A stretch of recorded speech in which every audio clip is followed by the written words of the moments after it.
What up, everybody, and welcome to the State of Wild, episode 18, a weekly podcast, YouTube video, web series thing. As usual, I'm joined by CorbettGames. Corbett, how are you doing tonight, friend? Mouth, I'm exhausted. It's been a long day. This day has been a hell of a week, it feels like, where I've just been absolutely thrown information my way. I've been up for a very long time. But yeah, let's talk about it. Let's talk in depth on this stuff. All the news that we got. We got so much stuff. So yeah, looking forward to this. Corbett woke up at 1:30, by the way, to watch this announcement. If you don't know, if that's not dedication, I don't know what is. It's a strange life. But we usually talk about this format, but we're going to say screw the usual format because... I mean, we got a bunch of crazy new things to talk about, so let's just go ahead and dive right on in. If you guys haven't seen the announcements, I would just recommend go back and watch the VOD. It's like 30 minutes of news. It's a ton of information. We'll try our best to cover a lot of it. And maybe the biggest thing, okay, is a brand new game mode that was announced, Hearthstone Duels. Okay, and so what this is basically, if you guys remember the Dungeon Run PvE kind of solo adventures that they had last year. They've brought it back in a unique way, where you kind of start with a constructed deck of standard and wild cards. Okay, so 15 single cards, and then you go into the dungeon run and add cards and treasures like you kind of do previously. And the big twist is that it's PvP, right? You're playing against other players on a ladder system, which is kind of awesome. So the game is currently in early access starting today. And so you're able to play as all the heroes, but you only have access to like one single hero power, and you only have one of their signature treasures. So they normally have 3 hero powers and 6 treasures. Right now we only have access to 1 each. And when the game enters beta, so I think everybody will have access to the game, regardless of whether you pre-ordered or not, on November 12th. And then the game will go live out of alpha, I guess, early access, and into beta on November 17th when the expansion launches. And we'll talk about the expansion in a bit. And then you're going to get access to more hero powers and more treasures. And then you're going to, climb. You'll have MMR, and it'll reset every couple of months. And when that reset happens, they'll change what expansions are present. And so just to touch on this a little bit, the 15 cards that you're selecting from, they're from 2 wild expansions and 2 standard expansions. So right now you have access to cards from Naxxramas, One Night in Karazhan, Skullman's Academy, and then the brand new expansion, Darkmoon Fae. Yeah, so the game will probably be looking quite different by the time it happens to go fully live, I guess, on the expansion release on the 17th. Right now, as Meow said, we only have access to the single hero power and the signature treasure. So it's mostly just kind of experimenting and getting a feel for what the mode's like. And then once everything kind of goes live, and they'll unlock the heroic style, which is going to give you arena style rewards when you play against other people. So, it's the same kind of arena structure that you guys are all very familiar with, I think. Once that all goes live and stuff, it should be interesting because right now it is that kind of casual format where you have that MMR rating and things are a little bit more limited. But Meowth, I know that you got to play some of this today. What were your general early impressions, and generally, what do you think the reaction has been overall to this, very rare instance where we get this insane new game mode in Hearthstone? So I think my initial reaction to when I heard this announcement and what the expansion or the new game mode was going to be, like a lot of people, I was really, really excited to play with it. And I think I played about 4 or 5 hours today, and I know you played a fair bit as well. My initial impressions is this is a format that has a ton of potential. Okay, but its current iteration's a little bit rough. After playing 4 hours, I'm like, okay, I think I've done everything so far, just because there's not a ton of experimentation with different decks and different hero powers or different combinations of hero powers and treasures, and that's probably just because they're trying to get everything sorted out. But I think the card pool is a little bit small, right? Choosing 2 adventures. While I understand why they did that, because it's if people want to buy the wild cards, it's a lot easier to buy an adventure and unlock them all at once, right? Rather than trying to buy packs from expansion. So it makes sense. But the card pool, I think, is just really, really small right now. And that combined with a small set of hero powers and treasures just makes... I feel like I've done everything, especially with no ranked mode right now. But like I said, I think this is a mode that's full of potential. Right, especially if they keep things fresh like they have been with Battlegrounds, and I think they've been doing a really, really, really good job with Battlegrounds, and so I wouldn't expect anything different with this. But I mean, I'm excited. I had a ton of fun playing today. Okay, I said all of that. I had a ton of fun playing today. Yeah, I think the point about the card pools being intentionally very small is a good one, right? Where they kind of don't want to overload people in terms of like being able to have to like craft a whole bunch of stuff, a whole bunch of these wild cards. So Karazhan and yeah, Nax, two of the absolute smallest sets that we have. But yeah, like you said, it does make things a little bit limiting in addition to the hero powers and everything.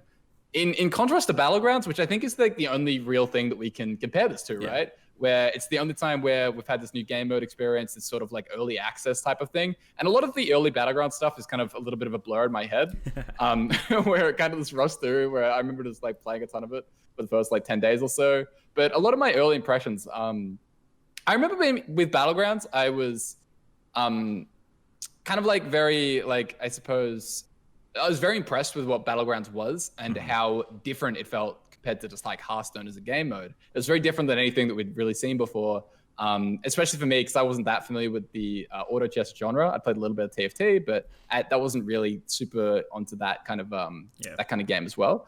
Whereas like, because like Battlegrounds was such a complete left turn, with the dual mode, we're very familiar with the style of play experience, right? Where we've been doing these dungeon runs previously. We've had a lot of this kind of PvE style of gameplay. So it's not as, I would say, like, it's not as revolutionary. It's not as like, as jarring almost, or is not quite as different as what we're used to doing. So I think in that sense, it did feel personally like today, I am not gonna lie, like, I was kind of a little bit sick of it by the time I had finished up streaming. And maybe that was just because, because it was playing a lot of it very, very quickly and stuff. And because things are limited right now. But yeah, I think what you're saying about it does have potential. I think in theory, it should have a really high amount of replayability. Yeah. With the amount of variations that you can go with deck building and treasures and how you build the deck and all this kind of stuff. But I think right now, as it's currently presented, I don't think it's going to be just there immediately. So it'll be interesting to see what kind of changes, if any, they make in the very short term. Because right now, it very much feels like the game is very much built on, like going and constructing your very broken deck, depending on what you get offered. And the games themselves feel a little bit secondary. I don't know if that is how you felt, but yeah, that's kind of my early impressions immediately from the new game mode. I mean, kind of building off of that, I think there was like two big issues from my experience in one day. And I hope that they do address it. And I think one of it is the fact that right now, so for me personally, the reason I didn't enjoy dungeon runs a ton was because it was PvE. And I play Hearthstone for PvP. And so the fact that they brought dungeon runs to PvP was awesome, and I was excited about it.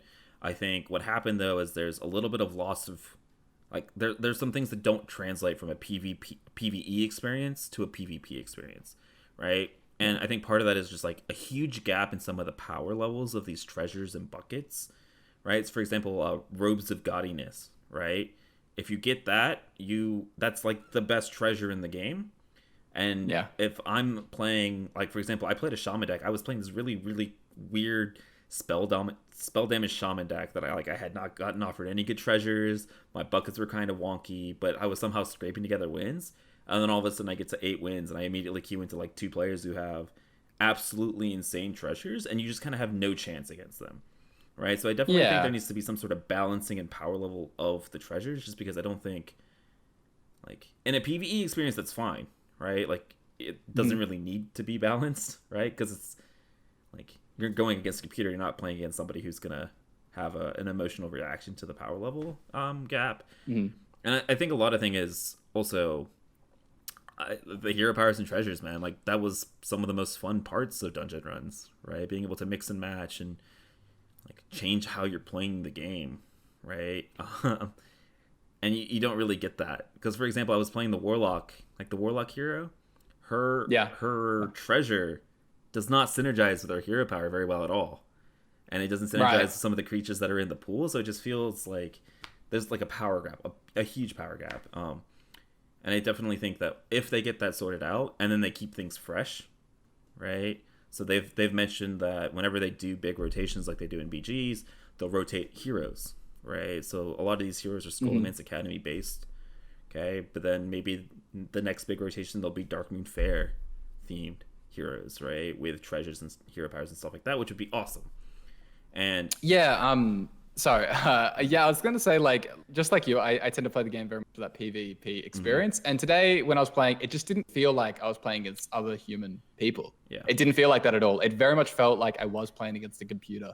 Yeah. For whatever reason, I don't know whether it was because that lack of, I guess, like arena reward structure, maybe, or the rating kind of, without any like leaderboard or anything, the rating itself felt very strange and kind of, I especially suppose, like for abstract. casual. Yeah. Like casual. Yeah, especially when it's labeled kind of casual. It was kind of strange, but yeah, I do think the game, as you said, like ton of potential. But we'll see. We'll go from there because I think it does right now need some work. I don't want to be too much of a downer on this stuff because, you know, like Battlegrounds was great and they've continued to do an incredible job with Battlegrounds. So I don't really want to be like that, but I want to also be honest and realistic about. I mean, this is day one of the early access alpha, whatever you want to call it. Like, there's going to be changes, and I'm sure they're going to be changes for the better. We're just talking about like our initial reactions, right? And like I said, I actually had a ton of fun playing today. And I want to see a little bit of balance moving forward, right? And I think I think there's a lot of potential in this. I think primarily because of the fact that you can keep things fresh, and I think that's something that people have complained a ton about in like constructed formats, right? And sometimes to an extent in BGs, right? When it was like all Murloc meta for a while, and so that's why I think this format has a lot. But we've talked a lot about duels. If you guys want access to it, if you do pre-order or get a pre-order from like a giveaway or anything like that, that will get you access to Hearthstone Duels. But if you don't want to pre-order, everybody gets access starting on November 12th. So make sure you guys keep an eye out. And yeah, I'm excited. Anything new is good. But let's talk about, speaking of new, the new progression system. So this is something that had been leaked for a while, and now it's kind of officially finally a thing. So starting with Madness at Darkmoon Fair, each expansion is going to bring like a rewards track or a battle pass, whatever you want to call it. And so baseline, everybody has like it's 50 levels, okay? And so you gain experience and you gain levels through a variety of ways, whether that's playing the game, completing quest. We'll talk a little bit about this achievement system that they've implemented now. So there's a ton of ways to get experience. And whenever you get experience and gain levels, you'll get cards, card packs, gold, some cosmetics. If you want details, they have an example that they talked about in the VOD. And we'll post a picture of it. But basically, you'll get a hero skin, tons of gold. And if you're somebody like Corbett and I who plays the game a ton, and you get past level 50, every level after that will get you a ton of gold. So it's not limiting you in the amount of rewards that you can get, which I know a lot of people kind of were worried about. Yeah, they emphasized in the VOD that players not going to be worse off. Pretty much like everyone will be earning as much, if not pretty much more than what they were getting in the previous system. I think this has been like a long time coming, the whole diving into cosmetics and this kind of revamp. And I'm very excited because it looks really like the reward system does look really good. I think the progression system that they've like kind of outlined. We'll have to wait and see like when everything goes live. But yeah, everything looks really, really good from what we've seen so far. Yeah, and if you guys are familiar with battle passes in other games, so like I'm thinking FPS games or maybe even Magic the Gathering Arena, so there's obviously this free tier that everybody gets access to, but there's also a paid track, and we don't know what the paid track is going to cost. I'm thinking probably somewhere in the region of like 25-30 USD, but if you do buy this premium track, you get access to everything in the free track, obviously, but then you also get access to extra golden cards, extra packs, extra hero skins, all that kind of good stuff. I think the example that they showed is if you buy the premium track, you automatically get a free golden legendary of the free legendary that everybody else gets, right? Silas Darkmoon. Yeah. So just tons of new cosmetics if you paid, right? So it's worth it if you're a whale and you enjoy cosmetics. And then speaking of cosmetics, things that are a long time in the coming, we're like getting cosmetics for everyday things, right? Like the coin in your deck. The example they gave is if you level to 50 in the Tavern Pass, you get a cosmetic coin, which is awesome. Or if you collect all the cards in the expansion, you get another cosmetic coin, which is cool. But yeah, there's like tons of cosmetics, tons of progression system. I think is really, really cool. They've also talked a little bit about reworking the quest system. So not only do you have daily quests, which are like your small like play 2 games of Warlock or whatever, but now you also have weekly quests that give you like 1,000 gold. So it's like play 5 games of Battlegrounds or like play 10 games of a constructed format, right? And that gives you tons of gold. So you have access to both daily and weekly quests, which is cool. What else am I missing? There's a bunch of small details, right? And we're obviously not going to cover all of them, but yeah, there's a lot of info out there. There'll be a whole bunch of links and stuff for you guys to check out. So I don't know, there's a lot. Do we know exactly, like, did they give a rough date of when the whole progression system will be going live? Did they give any indication of that? I'm assuming it's coming out with the new expansion, because they said starting with Darkmoon Fair, you're going to get access to this rewards track, and so I'm assuming the quest revamp, these achievements. So this is like for all of you guys that are like MMO nerds, you guys are going to love this, right? All you achievement hunters out there. And honestly, low key, one of the most exciting parts about this is, you know, when you on your profile page where it's like level 60 with all of your classes, right? Now on that page, it tells you how many wins you have with each of those classes. So you don't that sounds terrifying, to be honest. Well, so that you don't have to go and like build the druid deck to see how many druid wins you have, you know? Yeah. But I try not to think about how many wins I have on each of the classes, though. Yeah, I get it rubbed in my face how many times, or every time I play Warlock, how many wins I have with that class. So I feel but that's just like there's a ton of small, maybe not even small, huge quality of life changes that are coming. And so first thing, put your pitchforks away. The battle pass system looks awesome. The achievements look awesome. The cosmetics are something that they should have done a long time ago. So yeah, lots of cool stuff coming without even like touching the constructed or like ways that you're playing the game. But yeah, so let's move on. The patch went live today, 18.6. So that's the patch that brought a new BG's hero. So Zeph, who looks absolutely broken, by the way, and nerfs to Genie. And then we're also, finally have the nerfs to Evocation and Solarian Prime. So F's in the chat for those quest mates. I feel like you've probably heard this question a million times as well. To anyone out there, yes, just dust the cards. If it turns out that Evocation's really good, you can just craft it back at no extra cost. Like if you dust for 1600, you can get it back. As long as you like don't use that dust on something else, then there's no real downside to immediately dusting a nerfed card. So that's totally fine. But yeah, especially if you like aren't going to be playing Quest Mage anytime soon. Like what's the harm, right? Or play Quest Mage now, see if you still like the power level of the deck post nerf, and then dust, right? And then last but not least, just like you got Vargoth and Kael'thas and all these free legendaries, you have another one that all you have to do is log into Hearthstone on any of your accounts and you get access to Silas Darkmoon. So this is the 7-mana legendary card. He reads... Okay, so first of all, Corbett and I have been asking for cards that impact board positioning, right, forever. Yeah. Okay, and this is just like another card that does that, which is awesome. So let's talk about Silas Darkmoon. So this is a 7-mana 4/4 legendary card. Battle cry, choose a direction to rotate all minions. Okay, and so if you choose right, whatever minions to the right of Silas Darkmoon or Silas Darkmoon itself will move on to your opponent's side of the board, and then your opponent's like leftmost minion will come down to your side of the board, right? Like it'll be like a little clock or anti-clockwise, whatever, counterclockwise. Yeah. And so, like most of these legendary cards that have been revealed, they're usually not very good in standard, but they usually somehow break a deck in wild always. And as is tradition, it's already been like solved, I guess, in wild.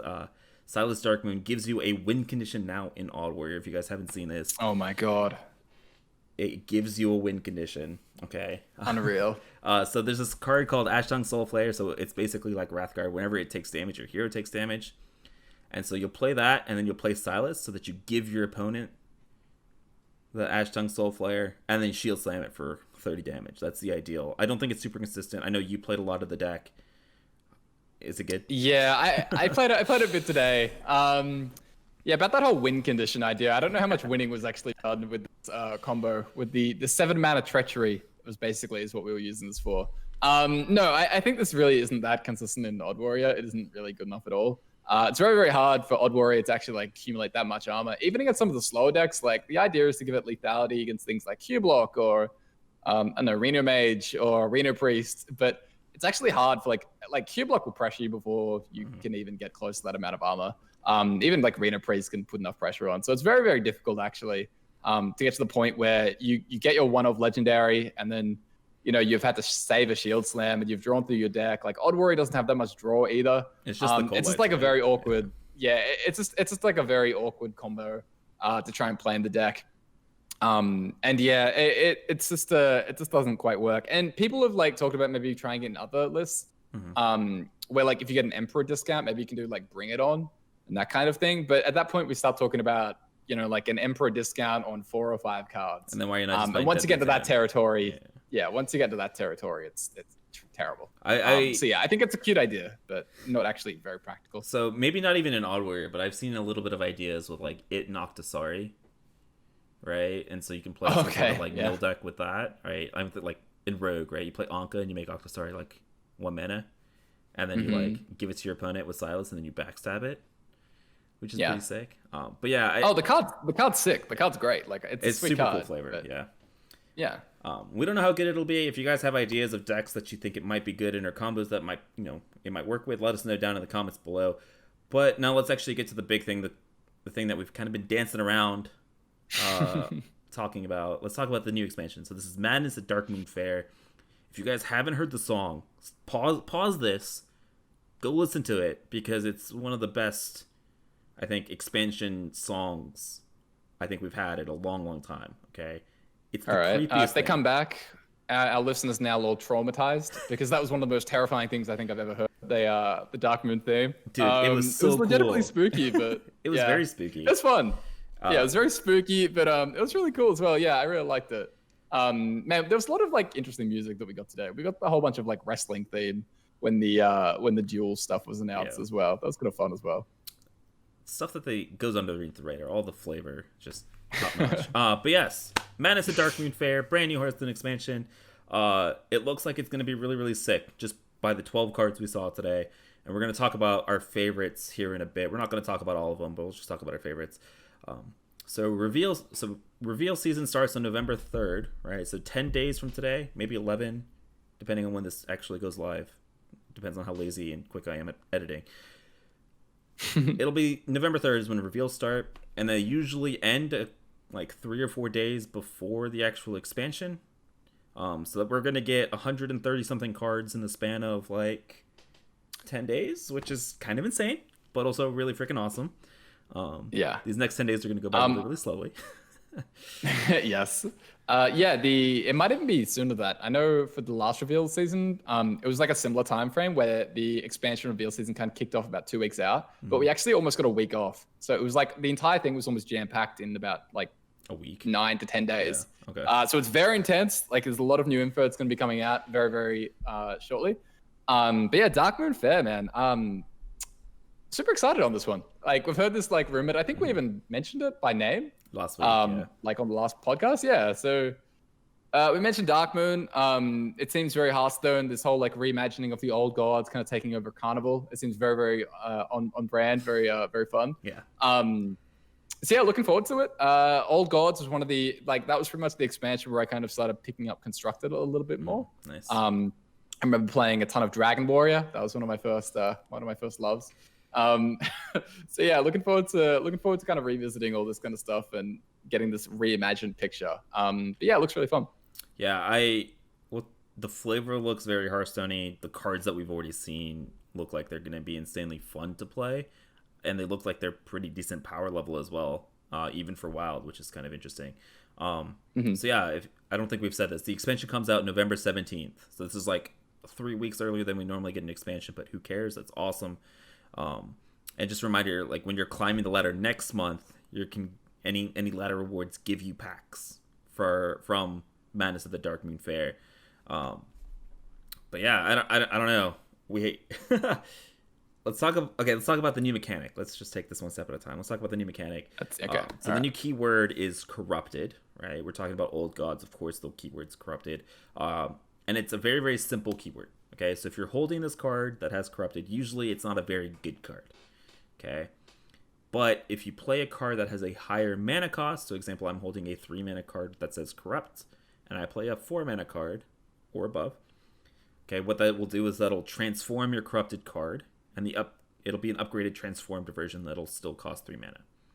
Okay, so the example that I want to talk about is a paladin card called Day at the Fair. So this untransformed is a 3 mana summon 3 dudes. Okay, it's like a worse muster for battle. But if you play anything that upgrades it and corrupts it, it is now a 3 mana Stand Against Darkness. Okay, 3 mana summon 5 dudes, which is really, really, really good, by the way. So it's a very, very simple keyword. What do you think the viability of this keyword is, right? For me, my instinct is it's going to be a little bit slow because you have to play something expensive to upgrade it. And I think like the thing that you're going to be looking at is the card playable uncorrupted? Because if it is, then its corrupted version is going to be really, really good. Yeah, it's just trying to kind of push away from the cards being like Curvestone based, right? Where it's trying to take cards that are kind of okay-ish on curve, but if you hold them back a little bit longer, then they can scale really well. That said, I think especially in Wild, it's going to be a little bit tough because you often don't have very much time, right? Like you kind of need to play out your stuff as you can. The format's less about like overall value, and it's much more tempo oriented, even on your like quote unquote value engines, often like very tempo based. You don't have much time to kind of just chill and hold stuff back. So yeah, the mechanic is a little bit awkward, obviously, where for certain decks that might be looking at playing this, for example, like I've heard people mention Odd Paladin, right, for the Day at the Fair. But how realistic is that? It's not really that realistic that you're going to be playing this Odd Paladin, because on 3, it's not very strong, where it's not really much better than just hero powering, right? And to actually get it corrupted means that you have to play a 5-mana card, which means that this doesn't come down until turn 6, which is already very, very late game for Wild. So yeah, it's kind of a relatively slow mechanic. It feels... there have been like similar things in the past where it's like if you have 10 mana, gain the upgraded effect. This is kind of like a toned down version of that, where it's a card that scales well into the late game, but not that late, right? Like where you'll have an upgraded version as early as maybe turn 4, 5, 6, 7, 8, like that kind of mid-gamey range. But yeah, we'll have to see. Obviously, I think it'll benefit cheaper cards a lot because you'll be able to weave them in. And there's a bigger window for them to have the corrupted effect activated. Like if a card costs 6, then the odds that it can be corrupted with a 7, 8, 9, or 10 drop are like very, very low. It's very situational. But yeah, we'll have to see more. I think it's a mechanic that can work, but it'll depend on the card, obviously, like it always does. Yeah, I mean, so let's talk a little bit about like for example, I think it will naturally tend to favor slower decks of the metagame, right? Your quote unquote control decks, right? There's not really such thing as a control deck, I think, in Wild, but even then, like the Shaman card that was revealed today, it's 4 mana deal 4, which sucks. Okay, it's a terrible, terrible removal spell. But then if you corrupt it, it becomes like an upgraded swipe. But then at that point, it's like it's a barely better swipe on like turn 5 or turn 6, which at most points is too slow and too late anyways. So I don't know. I don't have high hopes for the corrupted unless there's some like insanely powerful card that like makes it worth, you know. Yeah, it'll depend on the card specifically. And it's just going to be like really about like what kind of tempo swing you can make it, because it probably means that you're going to be taking you're either acting as the control with this kind of card in your hand, or you're going to be like really looking for like this big tempo swing later on. And there might be some cool setups that you can do. I'm sure there'll be like imagine if like Desert Hair had like corrupt summon an extra 2 copies, right? And you could do that Desert Hair evolve or something on turn 5, something like that, so it'll depend on like how much of an advantage you can take on it. But yeah, it's an interesting mechanic trying to like push you a little bit off from just playing stuff on curve. So yeah, we'll see how it goes. But yeah, I mean, obviously we've only seen 12 cards. It's kind of hard to make final judgments. But we'll see. But yeah, so we're gonna get into. So we're not going to normally do card reviews. We're not going to review every card that's been revealed, but we felt like we might want to make a little bit of an exception today. We're going to talk about 4 of our favorite cards, and obviously we're going to talk about the 4 old gods that were released. And we're going to talk a little bit of our impressions and potential playability and all that kind of good stuff. And I think we have to start with like the one, the only Yogg-Saron. All right, Yogg-Saron, Master of Fate. So this is a 10 mana 7/5. Of course, they all retain the same stats. Battle cry: if you've cast 10 spells this game, spin the wheel of Yogg-Saron. Oh my you love god. it. Okay, so I'm gonna put a picture up on the screen. We'll talk about what this wheel is. So this wheel has 6 options. Okay, you have 5 options that are the most common. They have 19% chance of landing on one of these 5 options, and these options are actually pretty powerful effects.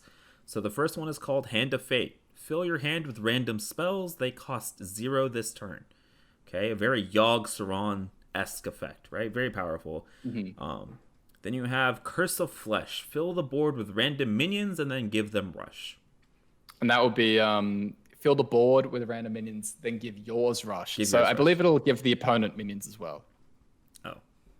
Wait, that makes that a lot worse than I initially thought. But that's still a pretty powerful effect. Especially if you don't have I think a board. that's just how I'm reading it, but I could be Fill wrong, the board but with random minions and then give yours rush. And give... Yeah. Okay, Yeah. well, it specifies yours, so it would make sense that you're giving it to both. Okay, that makes it a lot worse than I initially thought. But then you have Mind Flayer Goggles. Take control of 3 random enemy minions. So obviously this is going to be really, really good in some situations and then really, really bad in some situations. Then you have Mystery Box. So if you guys know like Puzzle Box of Yogg, it's literally old Yogg, okay? Cast a random spell for each spell that you've cast this game. Targets chosen randomly. And then Devouring Hunger. So this is destroy all minions, gain their attack and health. Okay, so this is like the ultimate board wipe. So these are the 5 most common options, and you might be asking me, what is this last option that you're keeping hidden secret? So there's this 5% chance of like absolute insanity happening, something that you probably only see in a Tavern Brawl, but we have Rod of Roasting, okay?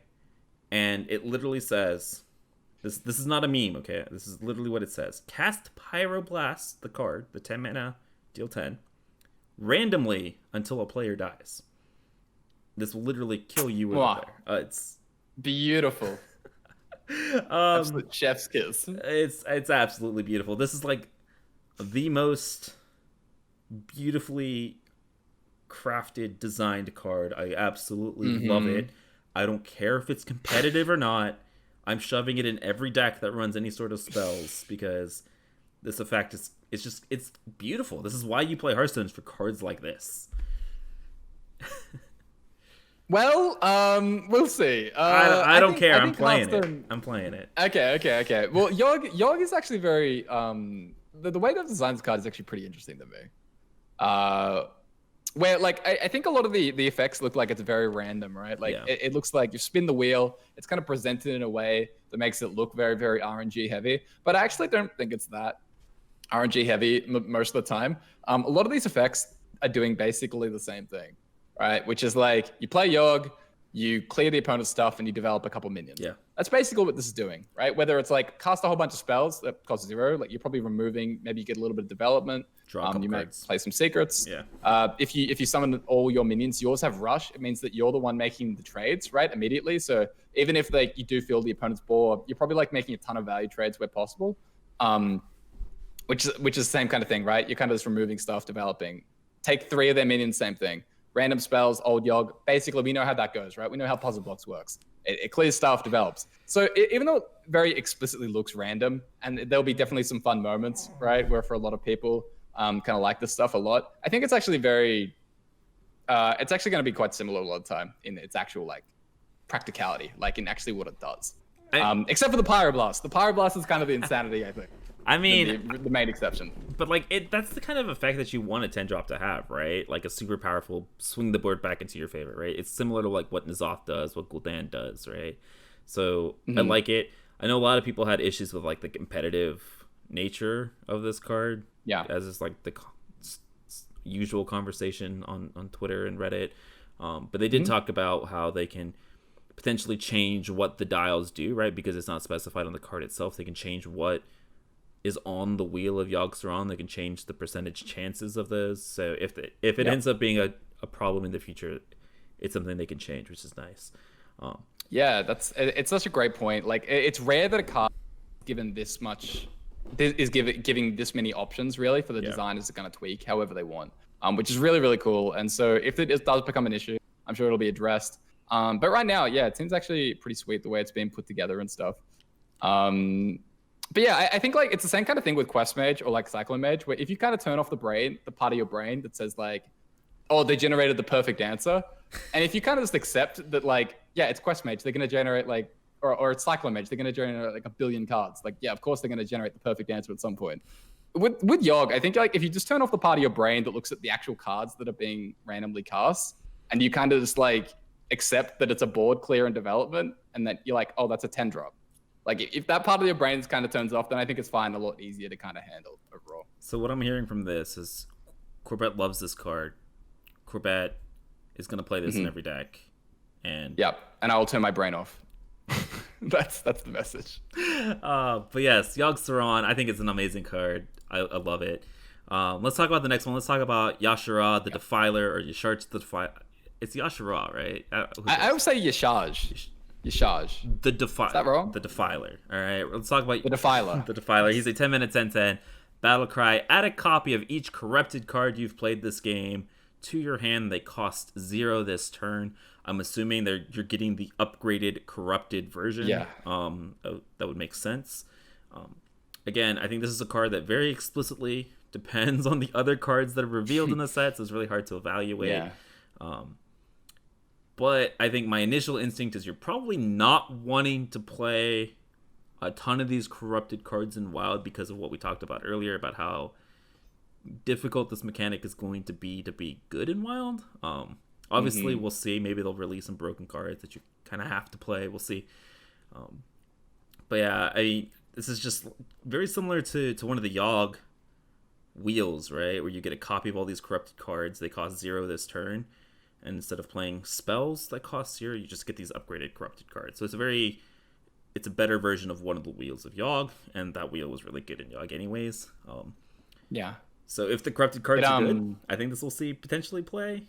But in Wild, I'm hesitant to see or to say that this is going to be good. I don't know if you have a different opinion. Yeah, it reminds me of like King Phaeorus or something like that, where I think it has the potential to really be like the dominant end game in Standard. Yeah. Where like you can imagine that the late game at Standard being largely defined by whichever deck or archetype or whatever can kind of take advantage of your charge and kind of gets to that point. Yeah.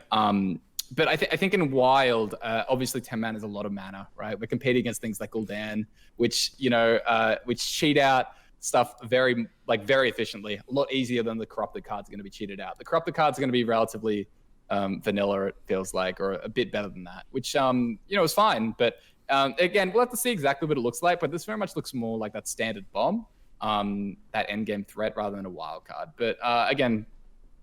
Cool. We'll see what the corrupted cards look like before judging. But yeah, very similar kind of effect to what you're saying with Yogg. All right, next up, let's talk about the new upgraded version of one of my favorite cards of all time, N'Zoth, God of the Deep. Yeah. I guess he's upgraded. Yeah, upgraded. Instead of resurrecting a bunch of Death Rattle minions, he's very specific in the type of minions he wants to bring back. He wants to resurrect a friendly minion of each minion type. So I'm assuming this means he'll resurrect one beast, one demon, one dragon. He is the new curator. He is the king of the menagerie. Currently, my instinct is I don't know what kind of deck wants to build some sort of menagerie. Take advantage of menagerie with N'Zoth. I don't know. I was looking at like Reno Lock. You have obviously powerful demons that you want to resurrect. You can run Dragon Queen Alexstrasza. You have Zeph as an elemental. But I'm not sure.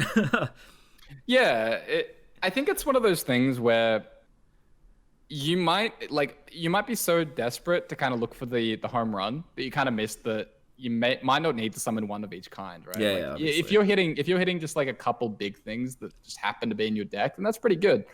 Of like a master Oakheart potentially kind of effect where you might only get 3 minions, but maybe they're actually like very big and very strong. But yeah, I definitely think that like right now it's very hard to find out like where the hell do I even want this? Like what is this? But when they're printing this kind of effect, it does make me wonder what else do they have? Are we seeing like some neutral Murlocs or something to make this make a bit more sense? Yeah. I think my instinct is like I currently can't see a combination of cards in a viable deck that will make me want to run this, right? Yeah. But I mean, obviously, who knows? Maybe they print just a really, really good 6-mana beast.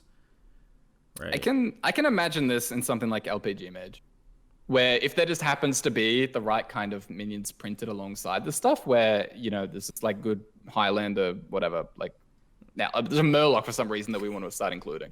Then all of a sudden, you can get like a big dragon, you can get like an Elemental, a Tiamat, or a Ragnaros. Like this doesn't have to do that much if you're already like playing some of these cards. So I don't know, it's got like big potential. A lot of these like old god cards, they feel like exactly what we're talking about with, like I think N'Zoth God is probably much more likely to be a late game bomb in Wild than Yashaj was, right? Like I have a lot more faith, I think, in the Zoth, even though right now it looks on paper like it's much more high variance, right? Like it's probably weaker, but I think the upside is there potentially. I also think it'll be a card that'll continue to get better in the future of Wild, right? Whereas like there's probably not going to be too many more corrupted cards printed outside of the set, so Yashar's it's gonna have a cap, Yeah, good point. But yeah, I think N'Zoth, very similar, is going to push either new archetypes or like new list of decks, right? Which I think is really, really awesome. And then last but not least, let's talk about our new Exodia. Let's talk about the new Cthulhu the Shattered. Okay, so this is a 10-mana 6/6. Start of the game, break into pieces. Now, what the heck are these pieces? So it breaks into 4 cards that are shuffled into your deck. Okay, and these are spells that are part of its bodies that get shuffled into your deck. It's really weird if you think about it, but basically what you have to do is sometime throughout the game you have to cast these 4 spells. So you have to cast the Eye of Cthulhu, deal 7 damage, randomly split among all enemies. So for 5 mana, it's basically like a worse Avenging Wrath. And Avenging Wrath saw Fringe play and even Paladin, but even now, like, it's not a very good card, right? It's not a very powerful effect. The next one is the Heart of Cthulhu, 5 mana, deal 3 damage to all minions. So this is like a Hellfire for 1 extra mana. It's not terrible. The Body of Cthulhu, 5 mana, summon a 6/6 Cthulhu's Body with Taunt. So this one's fine, right? That's like vanilla stats with Taunt. And then you have Maw of Cthulhu, destroy a minion for 5 mana. So this is Assassinate. So these are like mess spells, but once you have cast all 4, you get Cthulhu the Shattered, which gets shuffled into your deck. And Cthulhu the Shattered reads Battle Cry, deal 30 damage, randomly split among all enemies, which is basically Battle Cry, win the game, right? So the card. I mean, we need some Shadowwalk action, just in case. Yes, of course. I think the card this reminds me a ton of, and probably not for a good reason, is Rin, whatever her name is called, the Warlock Legendary, where you get all these portals that you play out and then you play Azari. I don't like, if you're at the point where you've been able to play 4 of these spells and you haven't died, then like congrats, like you deserve to win this game because these spells are not very good. But I will say I absolutely love this flavor and this design. This is like, I love it absolutely. I don't know where this sees play ever outside of like Reno Shaman, maybe a really cool, interesting Reno Lock build, because why not? But yeah, I think like again, this is another card where I can definitely see this kind of defining the standard late game. Yeah. Really depending on like what else is available, but like I can picture a kind of control warrior kind of playing this, where instead of running the bomb package, maybe you just play like this kind of thing. The cycle through your deck with the cutting classes and stuff like that, and then you play this as an end finisher, or even in something like priest, or I don't know. It really depends what standard looks like, but yeah, I think this can definitely define standards late game, because it is that finisher. There's very limited armor gain, and there's very limited like massive stats on board. So a lot of this is probably going to go to the face if you want it to. In Wild, not sure. There's a few like kind of cute synergies that could work. For example, like maybe you play a slower druid list with the defender, the 5 mana 3/5. If you play a 5-cost spell, it costs 0. You can also play like arcane tyrants. You can get an Emperor tick and maybe like Bran and play this and basically like always clear the board and win. I don't know. The pieces themselves aren't that bad. Where like you said, Avenging Wrath costs 6, so it's 1 less damage for 1 less mana, which is fine. They're not excellent pieces, right? They're not like tempo positive, but they're like tempo neutral. So I don't know. The fact that though that they do get shuffled in and kind of slow down your draw a little bit, and then you have to redraw the Cthulhu makes it very slow. Yeah. But then again, you know, there have been times where people have said this kind of thing, whether it was like Mechathune Warlock, or Mechathune as a card, where I think like sometimes it's easy to underestimate this kind of finishing potential. But I guess like Mechathune in some ways is even easier to activate than this because you don't have to actually explicitly pay out all this mana. But yeah, Cthulhu reimagined, it's interesting, right? The Exodia type of effect. Yeah, I think it's going to be strictly worse than Mechathune in a lot of decks. I don't think it's going to be one of those like premier OTK decks in WoW, but I think it's definitely going to be one of those like I'm going to play it because it's a really freaking cool card, a really freaking cool way to win the game. And like I would say there's like a lot of synergy because you're shuffling these 5-cost spells into your deck, right? So like even a rogue like Stowaway can immediately draw you 2 of these spells. You can like I think Druid, Shaman has some synergy now with like 5+ cost spells as well. Like, but I do think I do agree with what you're saying. In Wild, it's kind of like a strictly worse Mechathune. In Standard, it could actually define the late game of the format, I think. Like Control Shaman and Control Warriors in Standard might want this, but in Wild, like maybe. In Wild, I think this is going to be a fun card and not like a meta-defining card. But yeah, those are your 4 old gods that are coming back in Madness at Darkmoon Fair, which is awesome. I don't know. I'm super excited to see some more of these cards because like, we talked a lot about Skullman's Academy and how awesome an expansion it was.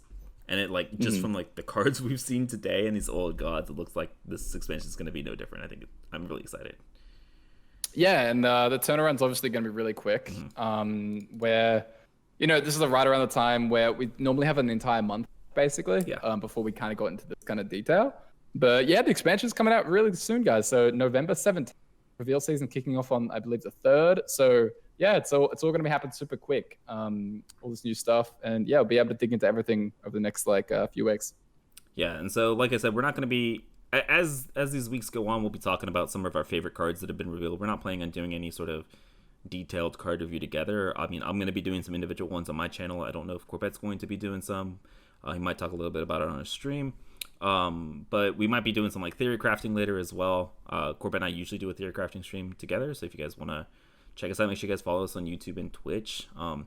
Last couple of pieces of news just from this announcement. I know we've been talking for a while, but that's just how much stuff was revealed and talked about today. It's a lot. So one of the bigger pieces that I think went under the radar of a lot of people was that the devs kind of announced that we're going to be having mini sets of cards, like a mini expansion between each big expansion. So they announced you're going to be having mini sets 2 months into an expansion, and these mini sets are 35 brand new cards that are released like into the packs of Darkmoon Fair, and you can just craft them without having